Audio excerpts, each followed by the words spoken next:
இன்றைக்கி chicken soup வைக்க போகிறோம் பாருங்கள்.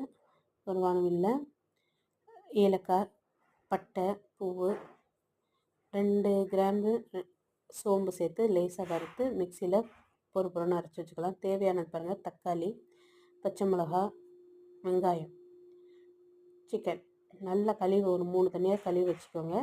குக்கரில் ரொம்ப குறைவான எண்ணெய் விட்டு அந்த வெங்காயத்தை போட்டு நல்லா வதக்கிக்குவோம். அதோடு பார்த்திங்கன்னா தக்காளி, கொத்தமல்லி, பச்சை மிளகாவும் சேர்த்து லேசாக வதக்கிக்கிடுவோம். தேவையான அளவு, ரொம்ப கம்மியாக இருந்தாலும் இஞ்சி பூண்டு சேர்த்துக்கோங்க.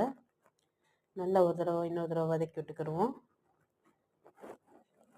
தேவையான அளவு சிக்கன் 1/2 கிலோ இன்றைக்கி எடுத்துருக்கோம். அந்த 1/2 கிலோ கறியும் அதில் சேர்த்துக்கிடுவோம். நல்லா வதக்குவோம். நல்லா வதக்கினதுக்கப்புறம் ஒரு 5 நிமிஷமாக அது வந்ததுக்கப்புறம் கொஞ்சம் உப்பு சேர்த்துக்கலாம். தேவையான அளவு 1 ஸ்பூன் எலுமிச்சம்பழம் ஜூஸ் சேர்த்துக்கிடுவோம். தேவையான அளவு தண்ணி சேர்த்துக்கலாம். இந்த மிக்சியில் கொஞ்சம் பரப்பரன்னு அரைச்சி வச்சுருந்த ஏலக்காய், கிராம்பு அதை ஒரு காட்டன் கிளாத்தில் கட்டி வச்சுருக்கேன். அதையும் அதில் கூட சேர்த்துக்கலாம். சேர்த்துட்டு சரியாக ஒரு 3 விசில் விட்டு எடுத்துக்கிடுவோம். Soup ready. எப்படி